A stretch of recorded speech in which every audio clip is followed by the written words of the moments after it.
আসসালামু আলাইকুম এইচএস এবং আলিম শিক্ষার্থী স্বাগত জানাচ্ছি তোমাদের আজকের ক্লাসে। থাম্বনেল দেখে নিশ্চয়ই তোমরা বুঝতে পেরেছ আজকের ক্লাসটি খুবই গুরুত্বপূর্ণ। যারা ২০২৪ সালের এইচএস এবং আলিম পরীক্ষার্থী রয়েছো তাদের জন্য আজকের এই সাজেশন ক্লাসটি সাজিয়েছি। অলরেডি আমরা ইতিমধ্যে জেনেছি ২০২৪ সালের জুন মাসে ৩০ তারিখে আমাদের এইচএস এবং আলিম পরীক্ষা অনুষ্ঠিত হতে যাচ্ছে।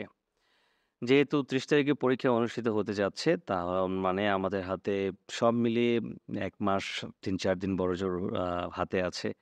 এর মধ্যে আশা করি তোমাদের মোটামুটি সাজেশন ভিত্তিক পড়াশোনা যদি করে থাকো, মোটামুটি তোমাদের প্রিপারেশন প্রায় রেডি হয়ে যাওয়ার কথা। তারপরও একদম পরীক্ষার প্রাক্কালে লাস্ট ১ মাসে আমাদের আ যেই প্রিপারেশনটা আসলে আমরা নিয়ে থাকি, এই প্রিপারেশনের উপরেই ডিপেন্ড করে আমাদের বোর্ড ফাইনালের একটা ভালো রেজাল্ট।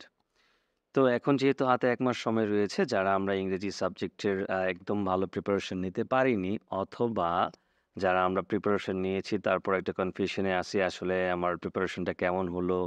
পরীক্ষায় যা পড়েছি সেগুলো সবগুলো থাকবে কিনা? থাকলে কিভাবে উত্তর দিতে হবে? এই বিষয় নিয়ে যাদের কনফিউশন আছে, আশা করি আজকের ভিডিওর পর তোমাদের কনফিউশন দূর হয়ে যাবে এবং যারা এখনো সাজেশন নিয়ে একটু টেনশনে আছো, তাদের বলব যে আজকের দেখানো সাজেশনগুলো যদি তুমি মেইনটেইন করে তুমি তোমার প্রিপারেশন নিতে পারো, ইনশাআল্লাহ তুমি ২০২৪ সালের বোর্ড ফাইনাল এক্সামে খুবই ভালো করতে পারবে।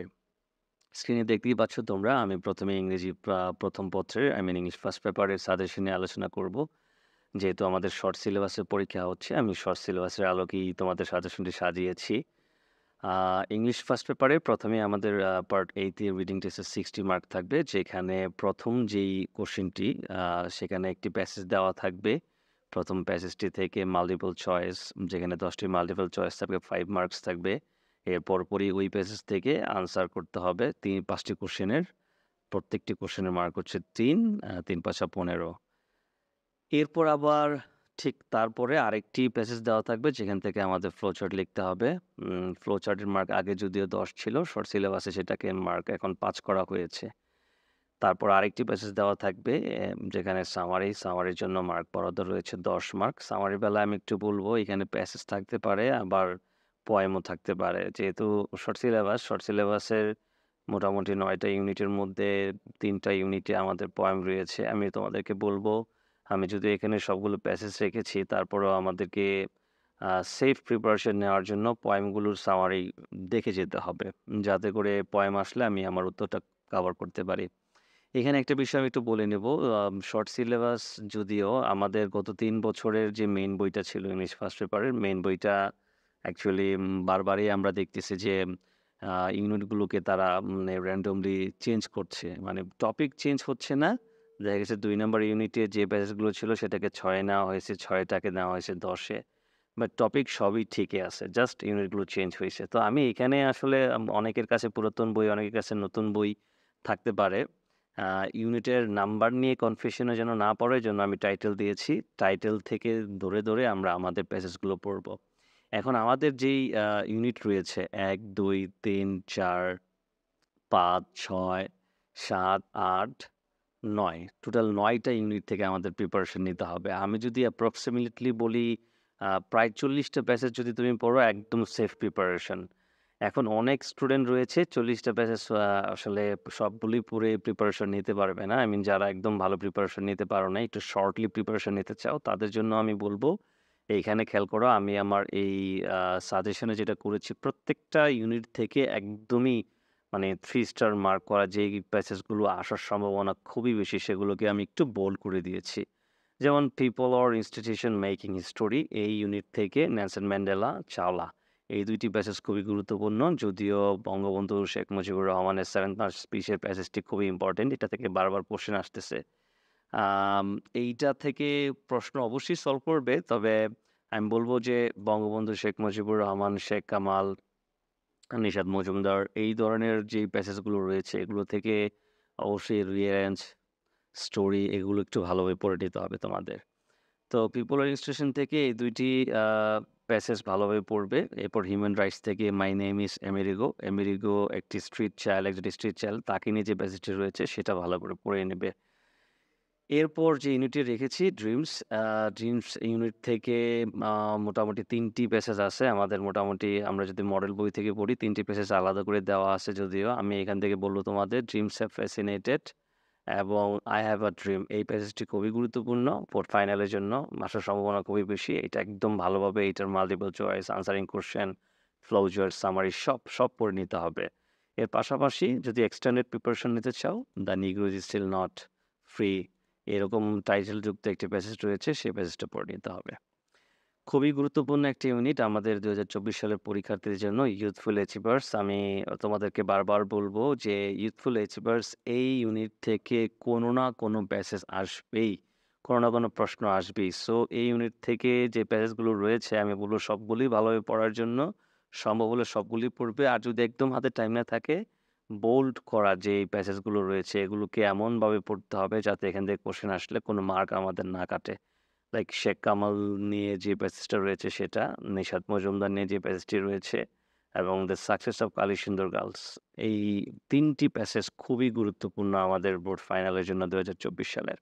আরেকটি কথা আমি বলবো, ব্যক্তি রিলেটেড, পার্সন রিলেটেড যে প্যাসেজগুলো রয়েছে এগুলো আমাদের রিঅ্যারেঞ্জের জন্য খুবই গুরুত্বপূর্ণ বোর্ড ফাইনালের জন্য। তো আমি বলব যে পার্সন রিলেটেড বা ইভেন্ট, ঘটনা এই ধরনের কোনো প্যাসেজ যদি ফার্স্ট পেপার থেকে থাকে সেগুলোকে অবশ্যই বোর্ড ফাইনালের রিঅ্যারেঞ্জ হিসেবে প্রিপারেশন নিয়ে নিতে হবে। এরপর যে ইউনিটটি রয়েছে রিলেশনশিপ। দেখো কারো বইয়ে ইউনিট 5, 6 কারো বইয়ে 8 এই হিসেবে আছে। বাট আমি বলব শুধু তুমি টাইটেল ধরে পড়ো। রিলেশনশিপে অনেকগুলি প্যাসেজ আছে। এর মধ্যে থেকে আমি বলব দ্য ফেমাস গ্রিক ফিলোসোফার এরকম টাইটেলযুক্ত যে প্যাসেজটা রয়েছে এটা পড়ে নেবে। এটা খুবই গুরুত্বপূর্ণ। এরপর লাইফস্টাইল থেকে আমি অনেকগুলো প্যাসেজের মধ্যে থেকে ২ টি প্যাসেজ আমি এখানে মেনশন করেছি। যে ২ টি প্যাসেজ বোর্ড ফাইনালের জন্য খুবই গুরুত্বপূর্ণ। The act of thinking deeply. আর আরেকটি প্যাসেজ হচ্ছে we spend money for different reason. এরপর ইউথফুল অ্যাচিভার্স এর মতোই আমি আরেকটি ইউনিটের কথা বলব সবাইকে, খুব গুরুত্বপূর্ণ অ্যাডোলেসেন্স। এই ইউনিট থেকেও কোনো না কোনো কোয়েশ্চেন থাকবেই, ম্যান্ডেটরি প্রশ্ন থাকবেই। এই ইউনিট এবং হচ্ছে গিয়ে এডুকেশন অ্যান্ড লাইফ এই ২ টি ইউনিট থেকে প্রশ্ন থাকবেই। আমি যদি বলি যারা প্রিপারেশন একদম কম নিয়েছে, ভালোভাবে পড়াশোনা হয় নাই আসলে, তারা যদি অল্প প্রিপারেশন নিয়ে প্রস্তুতি নিতে চাও আমি বলব ইউথফুল অ্যাচিভার্স, অ্যাডোলেসেন্স আর হচ্ছে এডুকেশন অ্যান্ড লাইফ এই ৩ টি ইউনিটকে খুব ভালোভাবে তোমরা প্রিপারেশন নাও। তাহলে দেখবে যে বোর্ড ফাইনালে মিনিমাম কোশ্চেনগুলো তুমি কমন পেয়ে যাচ্ছ। অ্যাডোলেসেন্স ইউনিট থেকে ৫টি প্যাসেজ আমি এখানে ইম্পর্টেন্ট হিসেবে রেখেছি। আর এখানে প্যাসেজ রয়েছে ৮টি সব মিলে। Children must pass through several stages এটা, মেনি অ্যাডোলেসেন্স ফেস অ্যালকোহল এই টাইপের একটা প্যাসেজ রয়েছে। Adolescence constitute a nation score when a girls catch merit এটা খুবই ইম্পর্টেন্ট। ইন বাংলাদেশ 35% স্টুডেন্টস এই টাইটেলযুক্ত প্যাসেজগুলো ভালোভাবে পড়ে নেবে। এডুকেশন অ্যান্ড লাইফ থেকে যে ৩টি প্যাসেজ আমি মার্ক করেছি আসলে ৩টি প্যাসেজ থেকেই আসার সম্ভাবনা খুবই বেশি। যেমন প্রথমটি রয়েছে education gives us knowledge, education aims to bring about changes এরকম একটা টাইটেল রয়েছে। In civic engagement, issue of public এই টাইটেলযুক্ত প্যাসেজগুলো খুব ভালোভাবে পড়ে নিতে হবে। একটা জিনিস খেয়াল করো এখানে, বাকি প্যাসেজগুলো আমি পড়ছি না।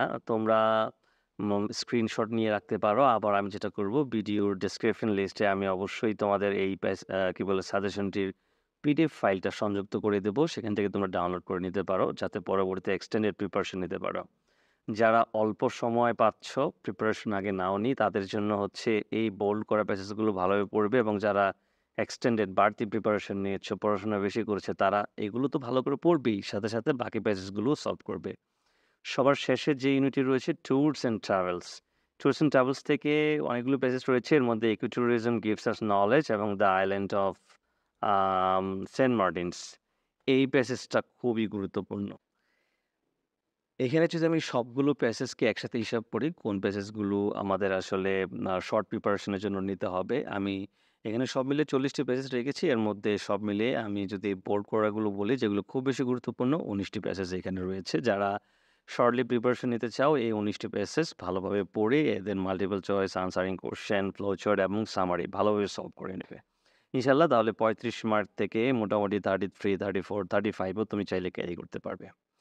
এবার আসি সবচেয়ে গুরুত্বপূর্ণ আরেকটি বিষয়ের, যেই বিষয়টা আমরা আসলে অনেক স্টুডেন্ট এভয়েড করে যাই। আমরা দেখা যায় অনেক স্টুডেন্ট আছে প্রচুর প্যারাগ্রাফ, তারপর হচ্ছে গিয়ে কম্পোজিশন, স্টোরি রাইটিং এগুলো মুখস্থ করি। কিন্তু উইথ ক্লু, উইথআউট ক্লু আর হচ্ছে রিঅ্যারেঞ্জমেন্ট এই কোশ্চেনে আমরা খুব বেশি একটা টাইম স্পেন্ড করি না। কিন্তু ইংলিশ ফার্স্ট পেপারে ভালো মার্ক পেতে হলে অবশ্যই তোমাকে এই ৩ টি কোশ্চেনের প্রতি খুব বেশি নজর দিতে হবে। অনেক সময় ক্যারি করতে হবে এইখানে। আমি বলব যে তোমাকে অবশ্যই টেক্সচুয়াল বেসড প্রিপারেশন নিতে হবে। উইথ ক্লু, উইথআউট ক্লু মোটামুটি টেক্সট বই থেকে আমাদের আসার সম্ভাবনা খুবই বেশি। টেক্সট বই থেকেই মোটামুটি এই প্রশ্নগুলো হয়ে থাকে প্রতি বছর। টেক্সচুয়াল বেসড রিলেটেড যে কোশ্চেনগুলো রয়েছে সেগুলো ভালোভাবে পড়ে নেবে। এটার জন্য আমি সাজেশন এবং হচ্ছে শিট প্রোভাইড করে থাকি। যাদের শিটটি প্রয়োজন মনে করো তারা আমাকে WhatsApp এ নক দিয়ে রাখবে। আম আমি আশা করি তোমাদেরকে দিয়ে দিতে পারব। এরপর হচ্ছে গিয়ে আমাদের রাইটিং পার্ট। রাইটিং পার্টে ৪০ মার্ক। এই ৪০ মার্কের মধ্যে ১ম এ যে কোশ্চেনটি রয়েছে গ্রাফ চার্ট।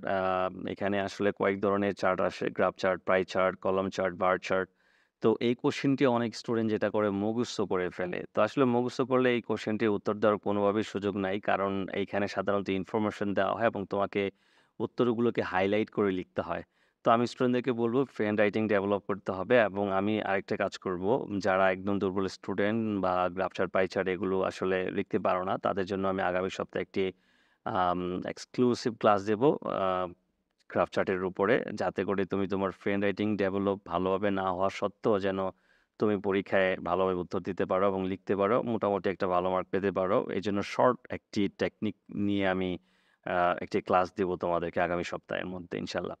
আর এর মধ্যে কোন কোশ্চেনগুলো পড়লে বোর্ড ফাইনালে কমন পাওয়ার সম্ভাবনা খুব বেশি? আমি এখানে ১৫ টা রেখেছি। তারপরে আমি একটু মেনশন করব স্পেন্ডিং হ্যাবিটস বা লেজার টাইপ নিয়ে যেই গ্রাফ চার্ট হয়ে থাকে সেটা খুবই গুরুত্বপূর্ণ। ডিস্ট্রিবিউশন অফ ফ্যামিলি ইনকাম এইটা পাই চার্ট হিসেবে আসতে পারে। ইন্টারনেট, মোবাইল ফোন ইউজার্স এইটা কলাম চার্ট হিসেবে আসবে। Poverty line, literacy and illiteracy rate, population, birth, maternal mortality rate, Covid infected rate এবং হচ্ছে জিডিপি গ্রোথ অফ বাংলাদেশ, এগুলো সবগুলোই কলাম চার্ট হিসেবে প্রায় একই রকম কোশ্চেন। একই মানে কি বলবো ক্যাটাগরিতে পড়ে। এগুলোর উত্তরগুলো প্রায় একইভাবে দিতে হয়। তো এগুলো থেকে আশা করি তোমাদের গ্রাফ চার্ট কমন পেয়ে যাবে তুমি। এরপর আমাদের জন্য কমপ্লিটিং স্টোরি রয়েছে যেখানে ১৫ মার্ক, বিশাল একটি মার্ক বরাদ্দ রয়েছে। যদিও এখানে আমরা কমন স্টোরিগুলো আমরা প্রতি বছর পড়ে আসতেছি। তো আমি এখানে স্টুডেন্টদেরকে বলব কমন স্টোরিগুলোর পাশাপাশি অবশ্যই তোমাকে ক্রিয়েটিভ স্টোরির জন্য প্রিপারেশন নিতে হবে। ফ্রেন্ড রাইটিং এর কোনো বিকল্প এখানে নেই। কমন স্টোরি যদি আসে আমাদের তো আগে থেকেই পড়া আছে। আমাদের প্রিভিয়াস লাইফে 9-10 এ আমরা মোটামুটি কমন স্টোরিগুলো ভালোভাবেই পড়ে আসছি। এগুলোকে আমরা রিভিশন দেব। যেমন এখানে আমি খুব গুরুত্বপূর্ণ কয়েকটি রেখেছি। Happy cobbler, thirsty crow, honest woodcutter, আডাব, grocer and food seller, it was 20 years ago I was living in Paris. এগুলো যদিও পুরাতন বা আগের মেইন বইয়ের গল্পগুলো। হেয়ার অ্যান্ড টর্টরিস, পুর farmer and goes, a farmer had four sons, এই স্টোরিগুলো খুবই গুরুত্বপূর্ণ। বাকি স্টোরিগুলো তুমি যদি পড়া থাকে রিভিশন দিয়ে নেবে। তবে অবশ্যই ফ্রেন্ড রাইটিং ডেভেলপ করতে হবে। ক্রিয়েটিভ স্টোরি থেকে প্রশ্ন আসার সম্ভাবনা বোর্ড ফাইনালে সবচেয়ে বেশি। এখানে কয়েকটি লাইন তোমাদের জন্য দিয়ে দিবে তারা। সেখান থেকে তোমাকে তোমার নিজের মতো করে লিখতে হবে। একটা স্টোরি সাজাতে হবে। তো এরপরে সবার লাস্ট আমাদের ফার্স্ট পেপারে যে টপিকটি রয়েছে লেটার রাইটিং, যেখানে মোটামুটি ১০ মার্ক রেখেছে শর্ট সিলেবাসে। লেটার রাইটিং এর জন্য ১০ টি লেটার আমি এখানে দিয়েছি। তবে এর মধ্যে ২, ৩, ৪, ৫ এবং ৮, ৯ এগুলো খুবই গুরুত্বপূর্ণ। আমি এখানে মেনশন করছি না। স্ক্রিনে অবশ্যই দেখতে পাচ্ছ তোমরা, স্ক্রিনশট নিয়ে নিতে পারো। আদারওয়াইজ তোমাদের পিডিএফ ফাইল তো আমি অলরেডি দিয়েই দেবো তোমাদের ডেসক্রিপশন বক্সে। পিডিএফ ফাইলটি ডাউনলোড করে নিয়ে যেই বোল্ড করা লেটারগুলো দিয়েছি আমি এগুলো ভালোভাবে পড়ে নেবে। যদি নতুন কিছু থেকে থাকে মুখস্থ করে নেবে। আশা করি এখানে নতুন তেমন কোনো লেটার নেই আসলে। প্রায় সবগুলোই হচ্ছে তোমাদের প্রিভিয়াস স্টাডি লাইফে পড়ে রাখার কথা। এবার আমরা ইংলিশ সেকেন্ড পেপারের সাজেশন নিয়ে আলোচনা করব। সেকেন্ড পেপারের সাজেশন নিয়ে আলোচনার আগে আমি একটু বিষয় বলতে চাই। ম্যাক্সিমাম স্টুডেন্টদের একটা টেন্ডেন্সি হচ্ছে সেকেন্ড পেপারটা হচ্ছে আমাদের জন্য একটু টাফ হবে, ফার্স্ট পেপারটা ইজি হবে। কিন্তু ব্যাপারটা আসলে একটু উল্টো। ফার্স্ট পেপারে যদি তুমি ভালো মার্ক ক্যারি করতে পারো তাহলেই তোমাকে আমি বলতে পারবো যে তুমি ইংলিশে ভালো একটা মার্ক তুমি পেতে যাচ্ছ। ফার্স্ট পেপারে তোমাকে প্রিপারেশন বেশি নিতে হবে। এখানে টাইম স্পেন্ড করতে হবে বেশি। কারণ সেকেন্ড পেপারে যে গ্রামারগুলো থাকে আসলে এগুলো খুব ভালোভাবে শেষ করতে চাইলে ৩ থেকে ৪ মাস বা হাইয়েস্ট ৫ মাস সময় লাগে। এর বেশি টাইম লাগে না আসলে মানে সেকেন্ড পেপারের গ্রামারগুলো সলভ করার জন্য। তো তারপরেও যারা মোটামুটি সেকেন্ড পেপার গ্রামার নিয়ে একটু সমস্যার মধ্যে আছো, আই মিন যারা এভারেজ লেভেলের স্টুডেন্ট রয়েছে, সবসময় গ্রামার নিয়ে একটা মানে ভোগান্তির মধ্যে থাকতে হয়, তাদের বলব যে সবগুলো গ্রামার পড়ার দরকার নেই। অ্যাট লিস্ট এমনভাবে প্রিপারেশন নাও যেই গ্রামারগুলো পড়লে ভালোভাবে প্রিপারেশন নিতে পারবে এবং বোর্ড ফাইনালে সেখান থেকে মার্ক কাটার কোনো সুযোগ থাকবে না। তুমি সবগুলি পড়ছো, কোনোটা থেকেই ভালো মার্ক পাইলা না। দরকার নেই সবগুলো পড়ার। প্রয়োজনে তুমি সিলেক্ট করো, ফোকাস দাও যে আমি কোন গ্রামারগুলোকে অল্প সময়ে ভালোভাবে প্রিপারেশন নিতে পারবো এবং বেশি মার্ক পাবো। যেমন এখানে প্রেপোজিশন তুমি ভালো সময় নিয়ে পড়তে পারো, স্পেশাল ইউজ, তারপর হচ্ছে modifiers, connectors, synonym, antonyms, punctuation. এই কয়েকটা গ্রামারকে বেশি, বেশি ফোকাস দিয়ে পড়ো। এগুলো থেকে একটা ভালো মার্ক ক্যারি করতে পারবে। আর যারা মোটামুটি এক্সটেন্ডেড প্রিপারেশন নিয়েছো, ভালো প্রিপারেশন আছে যাদের, তারা সবগুলো গ্রামারই পড়বে।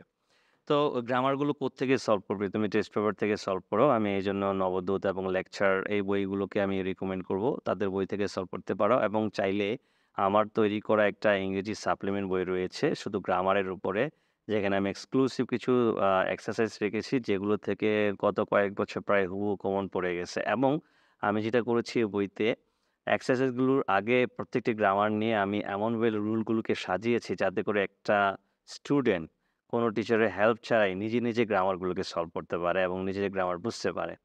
কারো যদি এই বইটি প্রয়োজন মনে হয়, অনলাইনে অনেকেই অর্ডার করে নিচ্ছে। তুমি এই নাম্বারে WhatsApp করলেই ইনশাআল্লাহ আমরা রেসপন্স করব এবং WhatsApp-এ নক করলে তুমি তোমার বইটি নিয়ে নিতে পারবে। ওয়েল এখন গ্রামারের বেলায় আমি একটু এখানে একটা বিষয় ক্লারিফাই করতে চাই। দেখো আগে কিছু, কিছু গ্রামারে কিন্তু মার্ক সব গ্রামারেই মার্ক ছিল ৫ করে। এখন কিন্তু কিছু, কিছু গ্রামারে মার্ক চেঞ্জ হয়ে গেছে। যেমন completing sentence ১০ mark, right form বাড়বে হচ্ছে ৭ মার্ক। এই ২ টা কোয়েশ্চেন কিন্তু ইন্টারকানেক্টেড। একটার জন্য প্রিপারেশন নিলে আরেকটার জন্য প্রিপারেশন হয়ে যাচ্ছে প্রায় ১৭ মার্ক। সো এই ২ টা যখন পড়বে একসাথে পড়বে। ঠিক আছে? আর এইখানে আ বাকি যে গ্রামারগুলো রয়েছে প্রায় সবগুলোই ৭ মার্ক করে দেওয়া আছে। তো আমি বলব সবগুলো গ্রামারকে সর্বোচ্চ গুরুত্ব দিয়ে পড়ার জন্য। কোনো গ্রামার থেকে যেন মার্ক না ছোটে। গ্রামার থেকে আমাদের সেকেন্ড পেপারে ভালো মার্ক ক্যারি করতে হবে। আদারওয়াইজ ৮০, ৮৫ মার্ক তোলাটা টাফ হয়ে যাবে। ওয়েল সেকেন্ড পেপারে আমাদের কম্পোজিশন পার্টে রয়েছে সব মিলিয়ে ৪০ মার্ক। এইখানে ৩ ধরনের কোয়েশ্চেন আনসার দিতে হবে। ফরমাল লেটার, ইমেইল রাইটিং যদিও আমরা অব্লিগে রেখেছি, এটা আসবে না। ফরমাল লেটারটাই পরীক্ষায় আসবে, যেটাকে আমরা অ্যাপ্লিকেশন নামে চিনি। লেটার যদিও লেখা, অনেকে এইটা নিয়ে একটু কনফিউশনে পড়ে যায়। লেটার লেখা থাকে, প্রশ্নের উত্তরে লেটারের মতো করে উত্তর দিয়ে ফেলে। অনেক স্টুডেন্ট আমি গত বছর এরকম পেয়েছি বোর্ড ফাইনালের খাতায়। অনেক স্টুডেন্ট তারা লেটারের মতো করে ফরম্যাট করে উত্তর দিয়েছে। লেটার তো আসলে ২ ধরনের। একটা ফরমাল লেটার, একটা হচ্ছে ইনফরমাল। ইনফরমাল লেটার হচ্ছে একদমই পুরোপুরি পার্সোনাল, ব্যক্তিগত। আর ফরমাল লেটারটা হচ্ছে গিয়ে অ্যাপ্লিকেশন যাকে বলি আমরা। সো অ্যাপ্লিকেশন তো আমরা আমাদের প্রিভিয়াস স্টাডি লাইফে ছোটবেলা থেকেই মোটামুটি পড়ে আসতেছি। 9-10 এ যে অ্যাপ্লিকেশনগুলো পড়ছো তুমি সেগুলো থেকেই মোটামুটি পরীক্ষায় কোয়েশ্চেন হয় বা হবে। তো এইখানে আমি আ এইচএসসির জন্য বলব তোমাদের প্রিপারেশনটা একটু ডিফারেন্ট ওয়েতে নিতে হবে। কারণ কমন যে অ্যাপ্লিকেশনগুলো রয়েছে সেগুলো থেকে আসার সম্ভাবনা কম। যেমন um full free studentship, poor fund, testimonial, transfer certificate, hostel seat, leave advance, absence, তারপর হচ্ছে change of elective subject, online birth certificate, এরপর হচ্ছে permission for going on a study tour, staging drama, arranging book fair, setting up ডেভিডিং club, computer club, English language club, canteen, multimedia classroom অথবা এই ধরনের সুযোগ সুবিধা স্কুলে বা কলেজে আছে, এগুলোর সার্ভিস বাড়াইতে হবে। তো এইগুলো আসলে কমন। আমরা আমাদের প্রিভিয়াস স্টাডি লাইফে পড়ছি আমরা এগুলো রিভিশন দিয়ে দেব। কিন্তু মেইনলি প্রশ্ন হওয়ার সম্ভাবনা বেশি হচ্ছে নাম্বার 5 এবং 6 থেকে। সোশ্যাল ইস্যু নিয়ে অ্যাপ্লিকেশন লিখতে হবে অথবা কমপ্লেইন লেটার যেটাকে বলি আমরা। এখান থেকেই প্রশ্ন হওয়ার সম্ভাবনা সবচেয়ে বেশি। যেমন আমরা যদি মেনশন করি এখানে ডিসি বা চেয়ারম্যানের কাছে relief course, open COVID-19 vaccine দেওয়ার জন্য বা ভ্যাকসিনের সুবিধা বাড়ানোর জন্য বা repairment of roads, provide street lights, tube well, এগুলো থেকে প্রশ্ন আসতে পারে। আর কমপ্লেইন লেটার কথা যদি আমি বলি, অ্যান্টি সোশ্যাল অ্যাক্টিভিটিস, সমাজ বিরোধী যে কর্মকাণ্ডগুলো রয়েছে সেগুলো নিয়ে লেটার লিখতে বলতে পারে। অ্যাপ্লিকেশন লিখতে বলতে পারে। Mosquito menace, insufficient water supply, missing goods, action against outsiders. এইটা স্কুল কলেজে আউটসাইডার্স বা বহিরাগতদের কারণে লিখতে হতে পারে বা এরিয়ার মধ্যেও হতে পারে। হোয়াটএভার। যেখানেই হোক আউটসাইডার্স নিয়ে প্রায় এক ধরনেরই অ্যাপ্লিকেশন হয়ে থাকে। এই ২ ধরনের অ্যাপ্লিকেশন থেকেই তোমার বোর্ড ফাইনালে আসার সম্ভাবনা বেশি। সো আমি বলব এগুলো ভালোভাবে প্রিপারেশন নিয়ে নিতে। আর আগেরগুলো তো আমাদের প্রিভিয়াস স্টাডি লাইফে পড়া আছেই, জাস্ট রিভিশন দিয়ে যাব আমরা। ওয়েল ফরমাল লেটারের পর আমরা এবার আসবো প্যারাগ্রাফ রাইটিংয়ে। প্যারাগ্রাফ রাইটিং নিয়ে ম্যাক্সিমাম স্টুডেন্টদের এইখানেও কিছু কমন কথা থাকে, স্যার প্যারাগ্রাফ তো ২ টা এখন। হ্যাঁ, ২ টা করার কারণ আছে। এখানে তারা ২ টা প্যারাগ্রাফকে ২ টা নাম দিয়েছে। ১ম প্যারাগ্রাফটা হচ্ছে লিস্টিং অ্যান্ড ডেসক্রিপশন আর ২য় প্যারাগ্রাফটা হচ্ছে কম্পারিজন অ্যান্ড কন্ট্রাস্ট অথবা কজ অ্যান্ড ইফেক্ট। তো এখন প্যারাগ্রাফগুলো কিন্তু তারা স্পেসিফাই করে দিছে। লিস্টিং অ্যান্ড ডেসক্রিপশন যে প্যারাগ্রাফটা আসবে সেখানে এমন প্যারাগ্রাফ দেওয়া থাকবে জাস্ট ওইটা নিয়ে বর্ণনা করতে হবে। আর কম্পেয়ার কন্ট্রাস্ট বা কজ অ্যান্ড ইফেক্টের প্যারাগ্রাফে দেখা যাবে এমন কিছু প্যারাগ্রাফ দিবে ২ টি বিষয় নিয়ে তুলনা করে লিখতে হবে অথবা কোনো সমস্যার কথা তুলে ধরতে হবে সেটার ইফেক্টটা তুলে ধরতে হবে। তো ২ টা প্যারাগ্রাফ ২ টাইপের। আমরা যেটা করি কি অনেক স্টুডেন্ট আছে যে লিস্টিং অ্যান্ড ডেসক্রিপশন প্যারাগ্রাফে আমরা কজ অ্যান্ড ইফেক্ট ঢুকাইয়ে দেই বা লিখে ফেলি। হবে না এটা।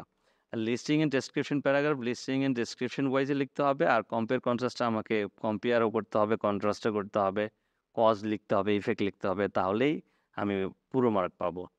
তো লিস্টিং অ্যান্ড ডেসক্রিপশন আমি ২০ টি প্যারাগ্রাফ রেখেছি। এর মধ্যে আমি তোমাদেরকে বলব যে বোল্ড করার যে প্যারাগ্রাফগুলো রয়েছে এগুলো একটু ভালোভাবে পড়বে। এগুলো থেকে আসার পসিবিলিটি বেশি। লাইক আমি যদি বলি advantage and disadvantage of smartphone, Facebook, social networking, environment pollution, my favorite teacher, Bangabandhu Satellite, my country, importance of English by education, importance of family education, keeping good health, national flag, metro rail, আর হচ্ছে food adulteration.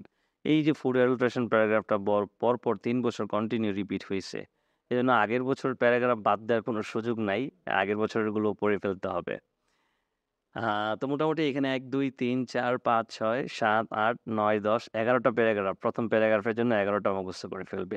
আর সবার পরে লাস্টে একদম last question English second পেপারের cause and effect আর compare contrast টাইপের যে paragraph রয়েছে, আমি যদি তুলনা করা নিয়ে প্যারাগ্রাফগুলো মেনশন করি, যেমন city life versus country life, school life, college life, public university, private university, তারপর হচ্ছে nuclear family, extended family, online class versus campus class, এইগুলো খুবই ইম্পর্টেন্ট, খুবই গুরুত্বপূর্ণ যেগুলো তুলনা করে লিখতে হয়।